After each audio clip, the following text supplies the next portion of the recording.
Here. I'm Kathleen Saxton, the Chief Executive of the Lighthouse Company and the co-producer of Advertising Meet Europe, and it gives me great pleasure to bring this second session regarding the comeback to our shores today. As many of you know, the Lighthouse has got a very specific interest in the human condition and bringing the understanding of psychotherapy, psychology into the boardrooms and to the interview rooms that we work within. And it really does make us quite unique in the talent representation world, and I hope slightly better for it. I've fed my own personal fascination with the human psyche through studying psychotherapy, which I still do, and also to launch a new business called Psyched, which we launched this year with Ben Mackay, looking into how we can bring psychotherapy into the boardrooms of some of the biggest media companies in the world. So on to today's topic, the comeback. Earlier this year in our annual New World Lighthouse Talent Survey, we asked 600 industry leaders which people and which companies had made the greatest comeback in the previous year. The return on high-profile figureheads like Twitter's Jack Dorsey, News UK's Rebecca Brooks dominated the people's results, reinforcing the need for very visible leadership in turnaround situations. Similarly, from a company perspective, the Verizon acquisition saw AOL snare the top brand comeback, closely followed by the resurgent Channel 4, ITV, and followed by the double Grand Prix winner, the Cannes Lion, for Grey London. Definitely some great returns on form there. But what is it that actually makes the comeback work? Well, we're going to find out today from an absolute sporting legend. There's been long parallels drawn between physical and mental preparation undertaken by some of our top sportsmen and women, and that of the most successful company leaders. To this end, I'm absolutely delighted to welcome one of the UK's most respected sporting champions to the stage today. David Haye, born and bred here in London, has widely been recognised as one of the best boxers of his generation. After turning professional, David was the first boxer to become a unified cruiserweight world champion, and in 2008 won 3 out of the 4 major world titles. The Haymaker, as David is known in the ring, then moved up to heavyweight and in 2009 became the WBA champion after his legendary defeat of Nicolau Valuev, an opponent who had a world record 11 inches and 7 stone advantage on David. Winning this title meant he was one of the only 2 boxers alongside Evander Holyfield to have unified the cruiserweight world titles and become a world heavyweight champion. In 2013, David's career was stopped in its tracks when a devastating shoulder injury appeared to herald an unforeseen retirement from the sport. He was told by some surgeons he may never throw a punch hard enough to knock someone out again, but in true championship style, the Haymaker returned to the ring. In January of this year, for his comeback fight with Australian Mark de Moray, a 131-second knockout fight made sure that David was back in round 1. I was there, I was in the second row, it was incredible. We're just 4 weeks away from David's second comeback fight, where he'll face the undefeated Arnold the Cobra on Saturday, May the 21st at the O2. Make sure you get your tickets. So those are the headlines, but what really drives and lies behind the man, what helps him reach peak performance once again on the comeback trail? Well, let's ask him. Ladies and gentlemen, Mr. David Haye.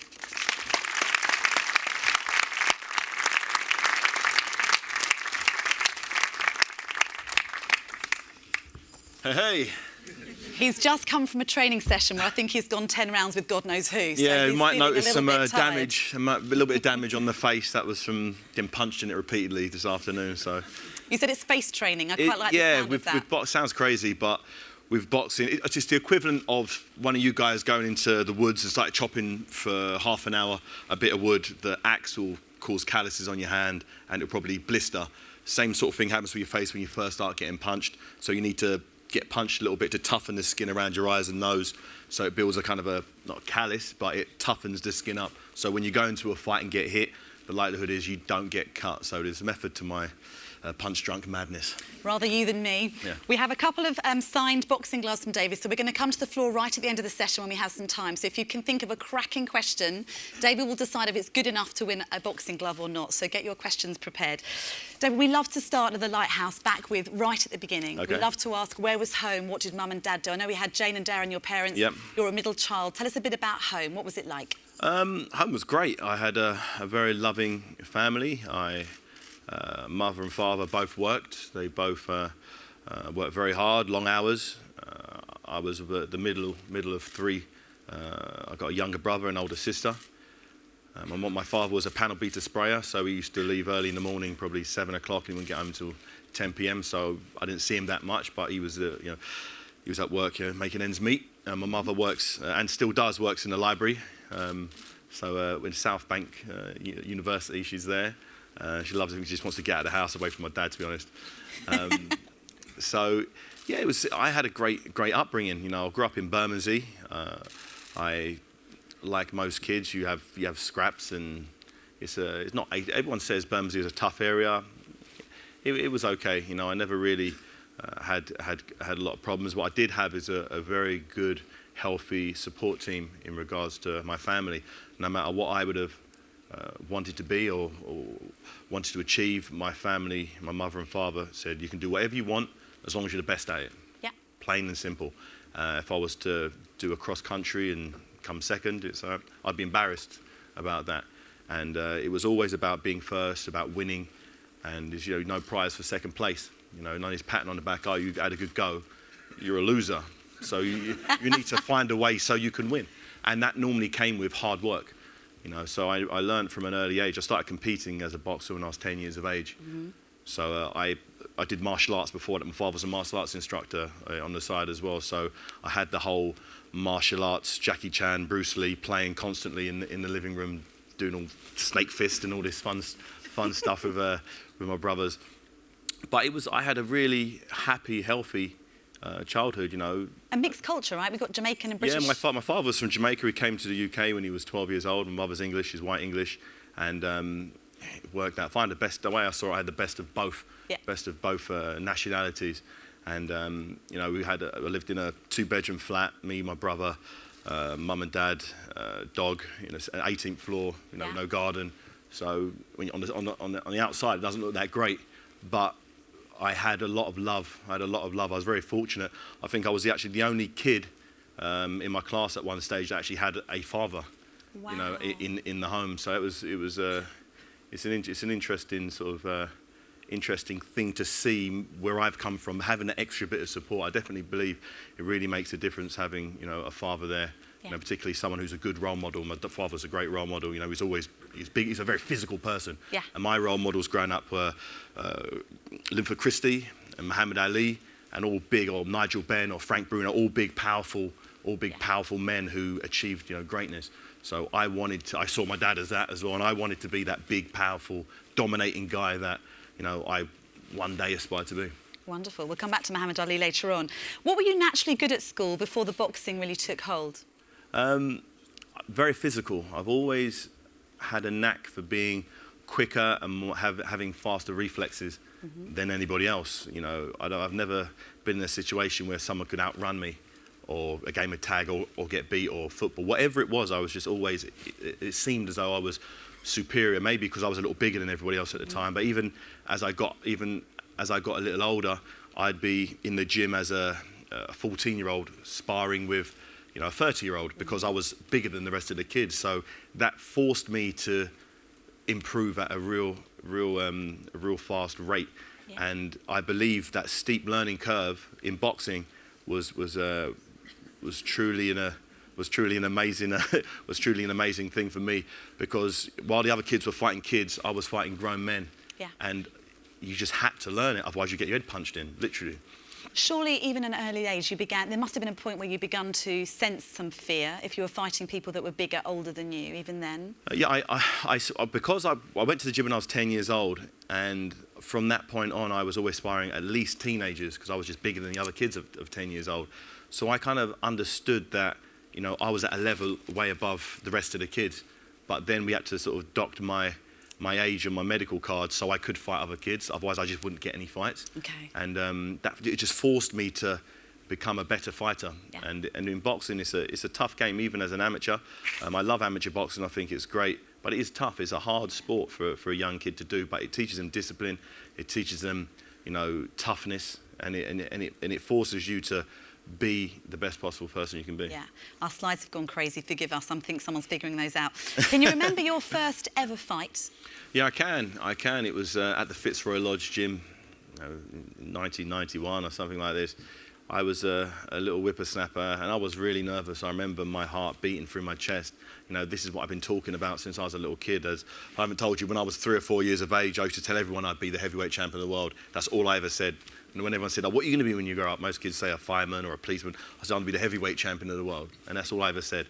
And now I'm 10 years old. I'm about to get in the ring and fight now. So if I'm going to be the heavyweight champion of the world, I should be able to beat this 10-year-old kid. Chips are down. Yeah, I should be able to beat the 10-year-old kid And I did. I won my first fight. I won my first fight with a knockout in 12 seconds.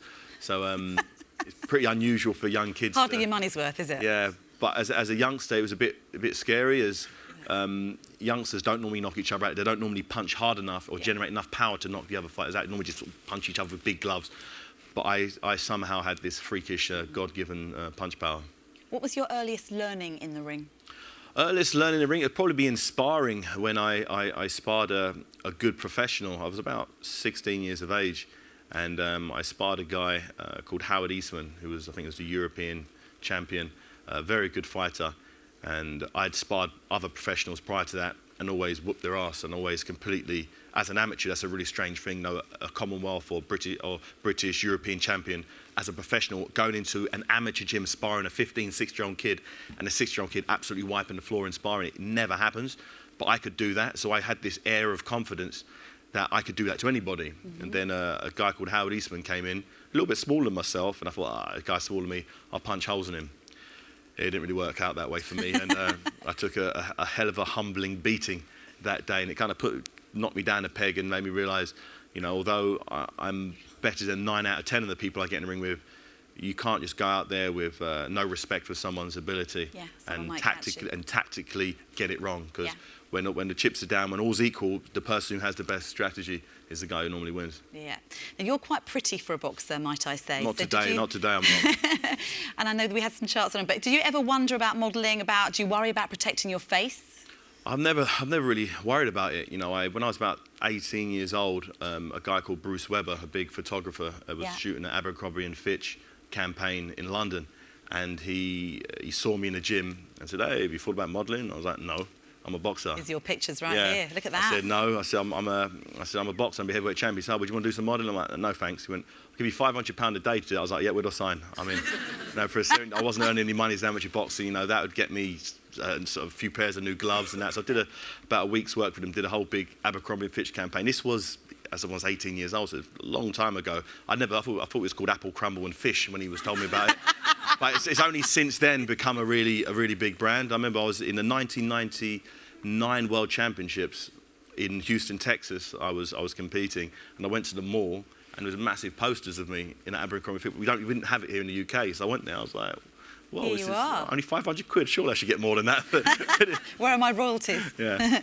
Now, before we come on to the comeback, tell me a little bit more about you. So we talked just in the introduction about David Haye and then the Haymaker. And I've seen in other interviews you talking about they're slightly different people. So Haymaker has to exist in the ring, and in the ring you've got a job to do. It's a day in the office for you. Talk to me about the Haymaker. Well, the Haymaker is a dangerous fellow who, when the bell rings, is on a seek and destroy mission. By any means necessary, no playing around, no comedy. It's just straight up business. In a game of boxing, that's dishing out violent knockouts, and I've done that throughout my whole career. And the Haymaker, I hate to refer to myself as a Haymaker, but the Haymaker wouldn't work in this society here. I'd be locked up, no doubt about it. Yeah. And I'm just fortunate that I'm in a society where I can switch that on in a boxing forum and earn a load of money for it. Because if there wasn't a boxing forum to do that, to channel that crazy aggression that I've learned over years to control and channel, I don't know what I'd do with it. I genuinely wouldn't. When does he kind of appear in you on He appears when match I'm day? confronted by people. When I feel outside of the ring, it's when I'm in a threatening situation. If someone gets in my space, it just switches on. Over year, I had something the other day where a guy got in my face. Was that Matt Schechner? It was a guy called Shannon Briggs, this big American fella. I loved that interview. Yeah, he got Go, right in my face. This guy's like 18 stone, big old former 2-weight world champion. He got right in there. I could smell his breath, and my blood was boiling. And normally, in the past, I've had a horrible situation about 4 years ago where there's a guy called Derek Chisora. He did the same thing, got in my face. Just in Germany at a press conference. There's only 200 of the world's press there. And it ended up kicking off, and it was a complete mess, and I was really disappointed in myself that I let that happen. But as a result of that craziness, there was a big fight, and it sold out a soccer stadium, and everyone got paid. It was great, yeah. So he won in the long run, but it was a bad thing to see me scrapping in a press conference. No hand wraps. It was just a complete mess. But I was in a similar situation think it's about a week and a half ago, and this guy got in my face, and I kind of and sort of took a few deep breaths, and it kind of chilled out. So I was pretty proud of myself. Yeah. I know. Now he's 44, right? I'm 44. He's 44 years old. I think I've done a bit better than him. I thought he was in his 50s. You definitely look better than him, that's for sure. Thanks, David. I'll take that as a compliment.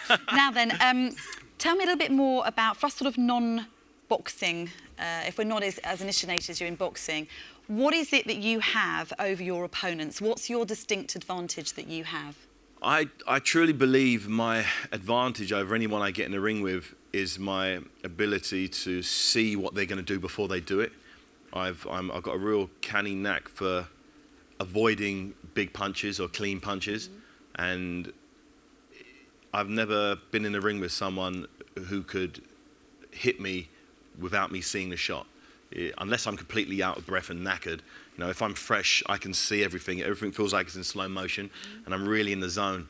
And to this day, fortunately, I've never been in the ring with anybody who can rise above that and outmaneuver me once the fight begins. Yeah. And even in the fights that I lost, it wasn't because they were faster than me. It's just I tactically got it wrong. Yeah. And over time, I've learned to use that style, that very fast reflex-based style, which you can't really teach because it's an instinctive thing. I think it comes from my genetics from my father. He's from Jamaica, and we've got to just look at the 100-meter finals and realise that those Jamaicans bring them fast twitch fibres into the situation.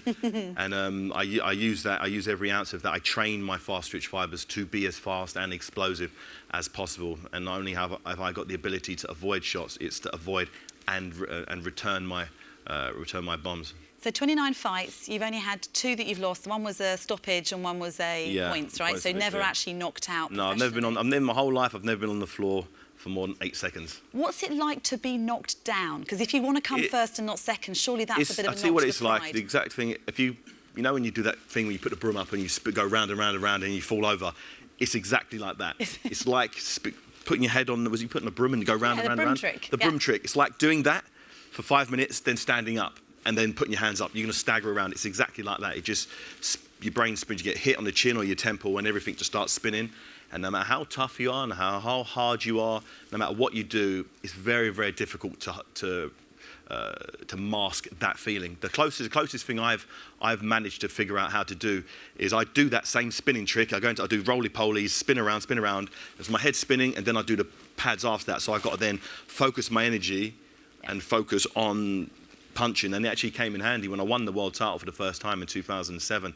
I got knocked down in the 4th round. And the first thing I remember being on my knee thinking, this is where all this spinning around thing's going to come into play now, because everything was spinning. I thought, great, here we go, I've practiced this now. So I went out there, was calm and cool, and managed to get through the round, and I knocked him out, I think 4 rounds later. Yeah. You said there was an amateur fight, you were knocked out once, but didn't realise you'd been knocked out till you watched it back on film. Yeah, it was a fight when I was 18 years old. I got hit by a big shot and went down. I looked up at the referee, and he said 6, 7, and I'm just thinking, why the hell are you starting from 6? I got up, I'm like, what's this? Is some sort of setup? He went 8, when the fight's over. I was like, I'm on my feet at 8, you started at 6. I was like, what the hell you got? He was, no, and everyone, I went to my corner, I said, he started at 6. Yeah, David, don't worry about it, you'll be back. I'm like, is no one going to protest this? No, don't worry about it, David, just go to chat. I was thinking, this is like the biggest setup in history. How can no one's complaining? Anyway, got back, watched the video, and I got knocked down.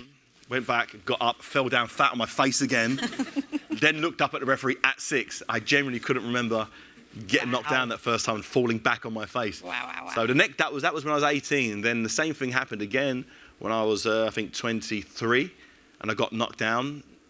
And I remembered the moment I got knocked down, it was my brain remembered not to get up quickly from when I was 18 years old. So the lesson I learned, even in that head-spinning, dazed state, it was stay down until you know where you're at. And same thing, I stayed down till 8. My head was spinning like crazy. I got up and was able to weather the storm, and I managed to win that fight. But it was a learning experience. Not the nicest. Hopefully none of you guys learn what that's like. But for me, it's all part and parcel. The closing party at Adweek may have a few fights at the end of it. You never know. During a fight, how much do you notice your corner? How much can you hear your coach? Because surely it's bedlam, really. Yeah, when you get to a world title fight, particularly somewhere like the O2 Arena. Well, you sold it out, right? 16,000 people. Yeah, it's over 16,000 people, all absolutely going bananas. You got I think 5 or 6 people, 100 people in ringside, right up against the ropes. Everyone's screaming their personal bit of advice. I was. Move your hands, punch harder, kill him, all this stuff. You think. But the only voice I can hear is my coach. The only voice I can hear, and he's giving me basic instructions: move your head more, faint, come out of range. I can hear everything. It seems like I don't know how my brain can differentiate his voice from everybody else's voice, as he doesn't even. It's not even sound. He's not even screaming. He's just talking. Very, very strange thing. But I've always managed to filter everyone else's voice out and just listen to the instructions that I need to hear. That come to you. I'm going to move on to your injury, because I obviously want to bring us on to the comeback. But how did you feel after this sort of shoulder injury came in? I know initially you weren't sure how serious it was, and then you suddenly went and rushed and had an MRI, and then overnight, here it was, surgery was upon you. Yeah, my shoulder was in a bad way. I went to get went to Germany to see a guy called Müller-Wohlfahrt, who's a top doctor. He's the Bayern Munich and German national team doctor, and Usain Bolt. You go to his change room, you go to his waiting room, and there's all the who's who of world athletics and sport. And it was like, your shoulder needs operating on ASAP. I was like, okay, but how long will it be out for? He was like, well, I said I want to fight in like 4 months. Is that still? He says like, it's touch and go whether you'll actually be able to fight again at all. So your subscapularis is the muscle that does this, and in boxing, being able to do that is pretty important. So it was literally, had another doctor say, no, once that goes, it's never the same again. But I believe it's my destiny to regain the heavyweight title. I believe I've got a lot more left, and there were dark days when after the operation, I couldn't literally wash this armpit. It was stinking armpit, left one for years, but I just couldn't literally move my arm around. My arm was in a cast out here. You said you couldn't shut a car door. I couldn't close a car door. I couldn't do anything with my arm, and it was real tough at times. But I did all the rehab. How did you mentally stay strong with that? Because for some people, it would have made them incredibly depressed, I'd have thought. Yeah, I must have been depressed. I must have been depressed because it was nothing fun for me. I couldn't even go for a brisk walk. I couldn't literally just do this with my arm. Yeah. It would be complete agony. I had to sleep with my arm up in the air like that. I couldn't even have a blanket on it moving. It was horrendous. But it was just, things happen in life, things happen in sport that aren't what you want. I've just been dealt a bit of a crappy hand. I've had a great hand my whole life. Getting dealt, great hand. All of a sudden, I've been dealt a stinker. What'd you do? You just keep going. You just understand that I shouldn't be boxing at this phase, and maybe it's time to reevaluate my life, reevaluate the training that I've done in the past. Why is my arm injured? What can I do if I'm ever allowed to fight again? If my shoulder allows me to fight again, how can I minimize this happening in any other part of my body? And that's what I did. I started to sort of going over old training methods, old training routines, looking at the scores in certain exercises I used to do. And it worked. I worked it out that the training I used to do, I shouldn't be doing. Okay. There's one type of training that a 20-year-old can do, but when you get to 30 and you've been doing that same training for a long time, it breaks your body. Your body starts breaking down. So you need to really reevaluate the type of training, the type of energy systems, you only have so much energy in a day, and as you get older, the energy gets less and less. So if I'm using the majority of that energy on stuff that's breaking my body down opposed to building it, something's going to snap, and it was my arm in this case. So did you know instinctively in your heart of hearts that you were going to fight again? I believed it, and the same way when I was 3 years of age and I'd said I'd be heavyweight champion, did I know it or did I believe it? In my heart, I believed it, and I knew it. I said it for time and time again, and I achieved it. When I realised I wasn't big enough for heavyweight and I was going to be a cruiserweight first, okay, I'm going to be the cruiserweight unified champion. Okay, but then I got beat in my 10th fight against a guy who was 40-odd years old. So that suggests I'm not good enough to win a world title. But I ignored that. I realised where I went wrong. And, less than 3 years later, I was the unified world champion. But it was not being knocked down and not being disheartened by the failure, as people said. Right after the fight, oh, David Haye's career's in tatters. He's not the fighter he believed he was. I still was. I just got it wrong on the night. And the people who achieve things are the people who don't get put down or don't get disheartened by failure. As long as you can learn from the failure and it makes you a bigger, stronger, better person, whatever industry or field you're in, you can become the best in whatever you choose. And I proved that. And I did it again at heavyweight. I fought a guy who was 11 inches taller than me, 7 stone heavier. Everyone said, you're too small, you can't punch hard enough to keep this big guy off you. But I found a strategy to do that. And I'm saying it once again, I'm going to regain the heavyweight championship of the world. And I'm doing everything humanly possible to do that. I'm on the right path. I've got a new coach, I've got a whole new team. And as I said in the past, I'm going to achieve stuff. And if I put my heart and soul into anything, if anyone puts their heart and soul into anything and they truly believe it and will do everything humanly possible, and also knowing your weaknesses, is not only me saying, yeah, I'm the best fighter in the world, and forget about my defence. Because I know if I get hit on the chin by someone who's 18 stone, I'm getting knocked down. It's happened before against a lot smaller guys. So I think, okay, how do I avoid that shot? So I need to practice defensive stuff and be realistic to what my skill set is. What's the biggest sort of change you've made this time around? What gave you the confidence to even throw a punch again from that shoulder? It's starting it gradually. It's not going 100 miles an hour too fast. Shane McGuigan, my new coach, the son of the famous, obviously, Barry McGuigan, former world champion, he understood my physical situation. I talked to him in depth about what I needed to do, what I believed was the right type of training. I asked him his opinion on what he does. He's a lot younger than you, right? He's a lot younger. So he's unusual only to have 20, a coach he's that's 28, not kind of... Yeah, he's 28 years old. Yeah. He's already trained a legitimate unified champion already, Carl Frampton.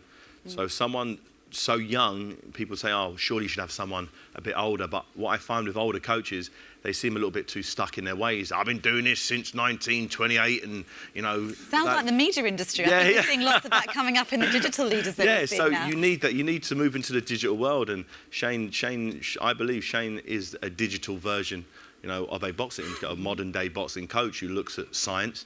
He looks at, strength and conditioning, anatomy and physiology. He's not just like, oh yeah, these guys did it. Put your army boots on and run up the hill.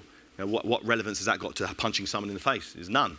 But a lot of guys do it. Yeah. They still do it. It's just generation after generation. And boxing, in general, if you look at the type of training methods that are implemented, in general, it hasn't changed since the 20s. But if you look at any other sport, look at football, look at rugby, NFL, basketball, if you look how scientific their training is, it's come on leaps and bounds, and boxing seems to be left in the dark ages. So I've always been one for innovative training techniques and looking for the extra edge. Because the way I see it, if all's equal, if there's someone else the same size, strength, fitness, mentality, who has that little bit of edge, who's pushed their body to the limit, is the guy who's going to win on the night. What have you done differently this time? I've focused a lot on injury prevention opposed to just doing stuff. In the past, it's like, okay, I'm going to do this much. And that sounds a lot and is a lot. And okay, but my calf's torn now, so I then can't do anything for the next 3 days. So it's training enough to get the desired effect without pushing too far where I get injured. So it's listening to my body. Like today, I trained probably an hour and a half earlier on today. I'm here now. I'm going to go home, go to sleep. Just put my eye mask on, earplugs in. If I wake up at 8 o'clock, I'll go to the gym and train. If I wake up at 10 o'clock, I think, okay, I'll go and do something again tomorrow. So I'm listening to my body a lot more now. I'm not setting alarms to train because I want to get this many training sessions in. I'd rather get one quality session than 2 scrappy sessions, just so I write it down on the board. 2 sessions today. And give them both 5 out of 10. I'd rather have one session at 10 out of 10. How did you know you were ready to come back? So the Mark Damori fight, how did you know you physically were ready? I knew that from sparring, by getting in some good quality sparring partners and knocking them out, basically. That was it, getting good guys in and so I go down to Bethnal Green a fair bit with a guy called Tim Simmons, who I think is in the audience somewhere. Okay. Do you pick people from there? Where do you find these sparring partners? Who's brave enough to get in the ring with you? Yeah, in the past, I've always... and this is something I've changed, I used to get really high caliber, who were people who weren't sparring partners. For instance, I used to, at one camp I had Deontay Wilder, who's the current WBC heavyweight champion, who's had 36 fights, 36 wins, 34 knockouts. So I had this guy, I had a guy called Marius Vac, who's I think 35-1. I had Alexander Chimbachenko, who's 38-2. So I had all these guys. I do 2 rounds of him, 2 rounds of him, 2 rounds of him. So that was that's what I was doing. Although it was great and I was learning, it was life and death stuff. It was really, really hard work. And I ended up picking up injuries because of it. So by having those guys in camp, although it was great, and the people are like, I can't believe you've got these guys sparring and you're doing really well against them, you know, that's all in the world. But I wasn't then ready to fight because I got injured. Yeah. And it got to the stage where I had 3 fights and 3 cancellations through injury. And those injuries were, I believe, directly resulting from a bit of bad luck and a bit of wrong training techniques. Great. And I can't afford for that ever to happen again. So my whole team has focused on recovery, making sure I'm getting adequate sleep, you know, that there's food directly afterwards, that the warm-up, the stretching, making sure that all aspects of my game and all boxes are ticked. Yeah. Understood. Now, the Mark D'Amore fight was quite unusual for us because, first of all, you decided to bring boxing back onto terrestrial television. Yeah.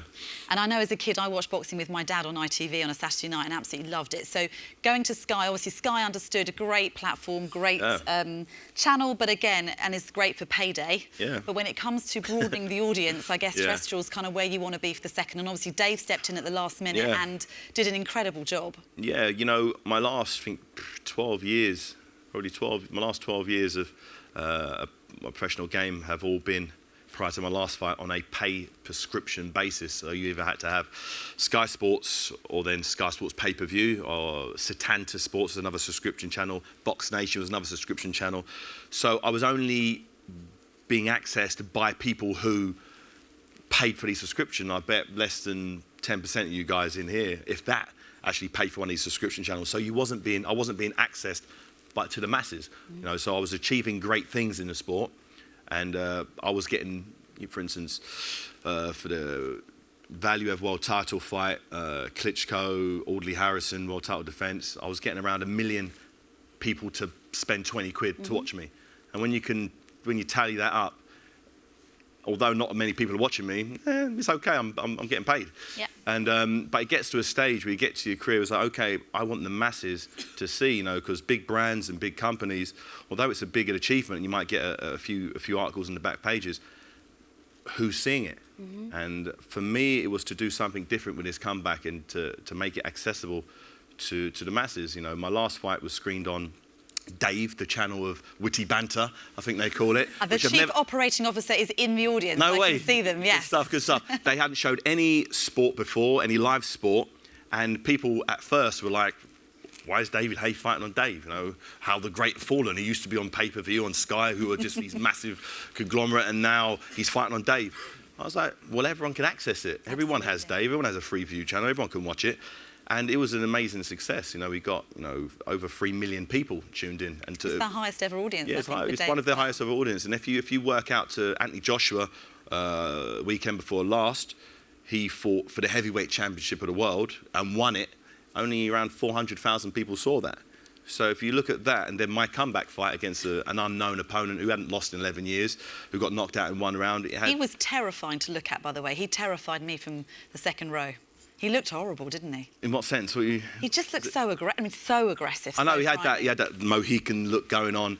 And but it was a great event. As you said, we had 16,000 people in there. We had Sigma, we had well, it was Kiss a massive DJs. party. You had the Salter Brothers involved, didn't you? So it was quite a party atmosphere. It was an amazing vibe, amazing atmosphere. And it was like everyone was dressed up. Everyone was in, you know, ball gowns. And you had Benedict Cumberbatch and Idris Elba. You know, it was a real nice, classy crowd. And you know, when people watched it on TV, they loved it, and you know the viewing figures, you know, were off the chart. And you know, I'm looking at doing the same thing again. You know, my next fight, I want it to be, you know, it might be on Dave again, and I just really want, you know, the masses to see this comeback. And we only had a week to promote that. There was only 1 week to promote that fight, and the numbers prove to me that people want to see boxing. You know, if it's an entertaining fight. My next fight will be even more entertaining. I'm fighting a guy who's had 29 fights and never lost. You've got Shannon Briggs, a former 2-weight world champion, fighting on the undercard. I've told him I'll fight. If he wins the fight, I'll fight him again after that, probably in September.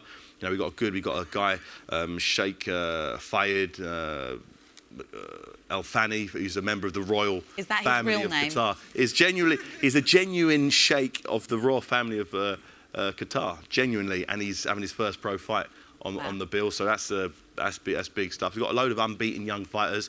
We're working on a big musical act as well. So it's going to be that same vibe. And what I've done this time, I've made sure that the VIPs, there's a dinner beforehand at the Muhammad Ali exhibition, which is actually O2, a free-course meal for everybody. So they come there, they go to the bar, have some drinks, get shown around the Ali exhibition, have a free-course meal, then get escorted to the fight to the front row seats, and have a big evening event. We've got an after party as well, goes on to 4, so you can come at 6 and leave at 4 and have an absolutely amazing night. And that's what I wanted. I wanted it to be that real big, classy. I wanted it to be like the BAFTAs, the Oscars, where you come down there, you have a great night, and then you go back and speak nothing but goodness.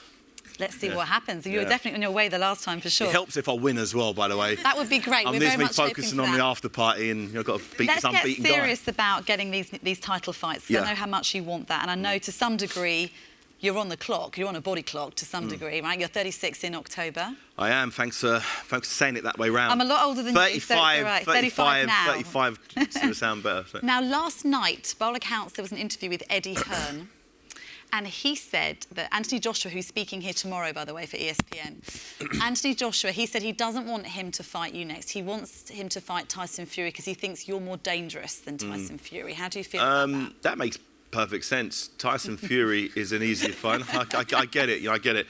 The way it's plain and simple. If I was Anthony Joshua, I'd do exactly the same thing. If I was in Anthony Joshua with his capabilities, I wouldn't fight me right now. What I'd do, I'd fight Tyson Fury, as he's actually sparred with Tyson Fury and beat the hell out of him. So he's very confident going into that fight. And Tyson Fury holds a couple of world title belts. So it'll be a unification fight, so it'll be a big money fight. So that makes perfect sense. Or he can fight me for no title, who hasn't got a title at the moment, and he gets banged out in a couple of rounds. And then it's just the end of the Anthony Joshua show. That's no good for anybody. So for him to fight Tyson Fury, win that fight, then maybe have a couple of more fights, and maybe fight me next year when he's confident and he's beat some world level fighters.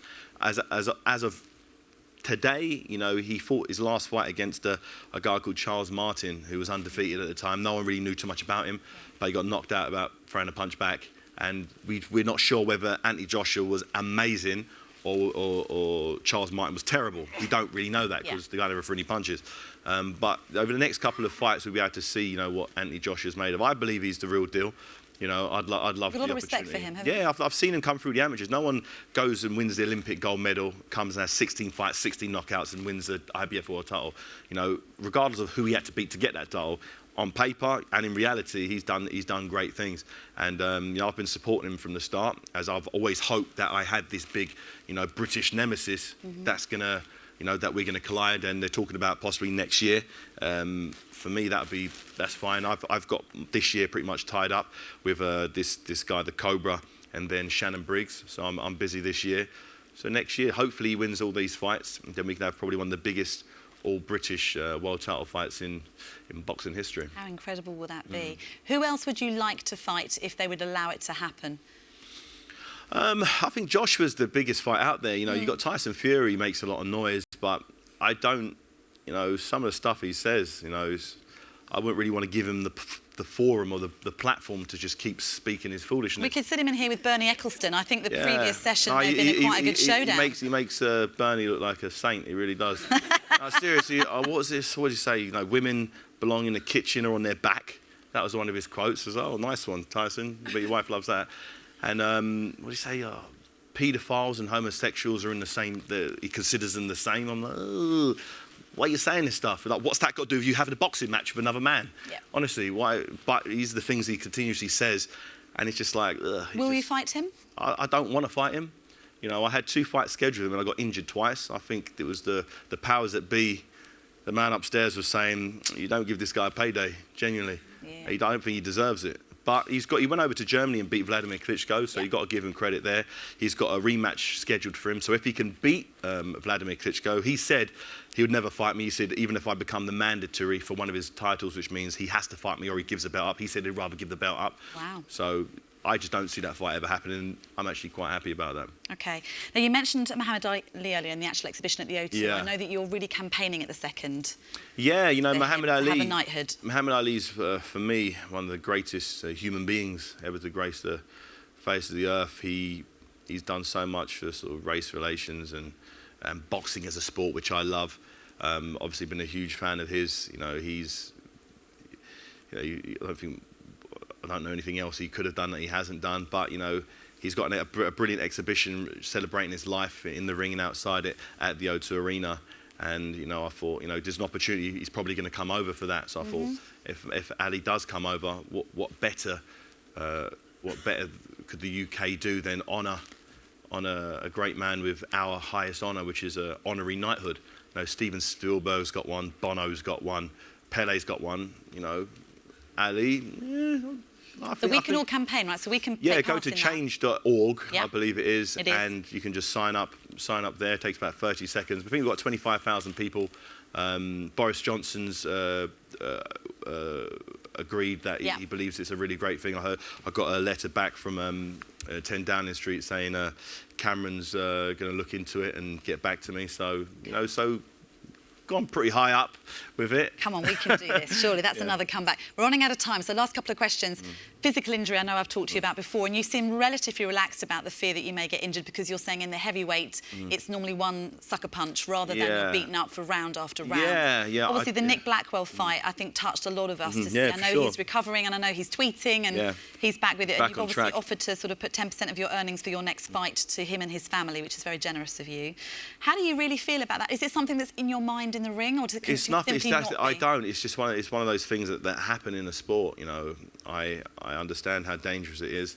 I understand the potential repercussions, and I'm willing to put it on the line for that. Seeing a young guy like Nick Blackwell, I've seen him in the gym. You know, he always gives 100%. I haven't seen him personally, but I've heard from my coach Shane McGuigan. He was sparring with George Groves, and he sparred with Carl Froch, who are both very good world level fighters, and he gives these guys all the pressure, but he takes a lot of shots in the process, and the unfortunate risk with that type of style is, you know, brain injury. And he was fighting a very good fighter in Chris Eubank Jr. And it's such a fortunate situation that the British Boxing Board of Control are so stringent on the health measures, making sure that there's 2 ambulances there, that there are people that can, if someone gets a bleed on the brain or gets knocked out, straight away you have oxygen, straight away. I think it was 6 minutes between him from getting knocked out to being in the ambulance and being stabilised. Yeah. If that was any longer than that, if it went to half an hour, he wouldn't be up and about now. And that's happened in the past with Michael Watson and Gerald McLennan. They believe simply not getting oxygen to them and not getting stabilised and not inducing them into a coma is the reason why they're seriously disabled today.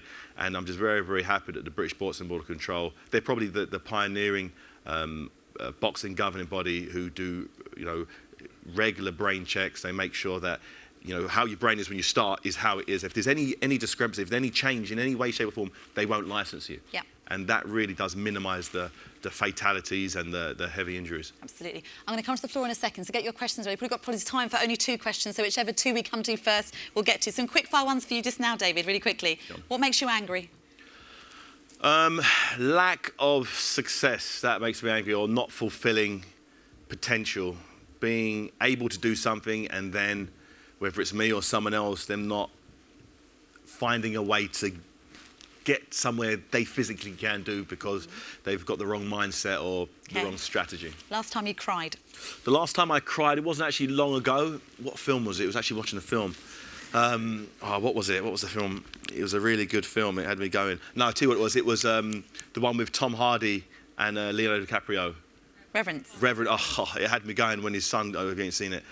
But it's, honestly, I was like, I don't know if it wasn't, it was just like, my eyes welled up. I don't think there was a wipe before a tear ran down, so technically I don't think I cried. What's your greatest extravagance? I don't know, I don't really flash. It's probably silly cars and stuff. Very silly cars. Jammy Dodgers or ginger nuts? Maybe ginger nut. Thank you. What's the advice you'd give the younger you? The advice I'd give to a younger version of myself was go with your gut. Don't trust people. And if it seems too good to be true, 100% it is. It probably is. Nothing, you don't get anything out of life without putting in the hard work. If it seems like it's all of a sudden this situation is just here with, there's a catch and it's all going to mess up badly and you can probably lose more than you started with. Good lesson. Right, 2 quick questions. This man in the blue shirt was very keen to be off. Yeah, with a sweaty armpit.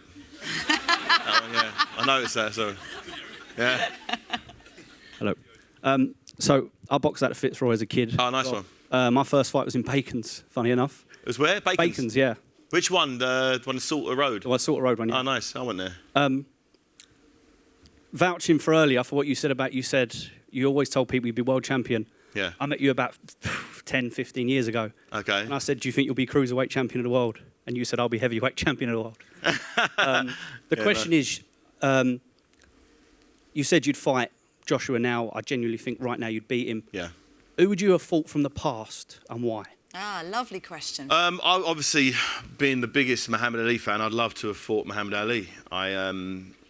He's the greatest. I'd love to know how I would have done with the greatest.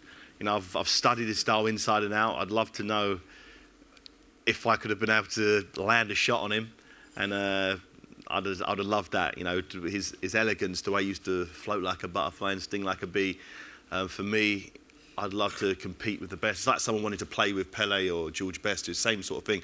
It wouldn't be I want to go and knock him out or anything like that, but I probably couldn't. You know, I probably wouldn't be able to land a glove on him.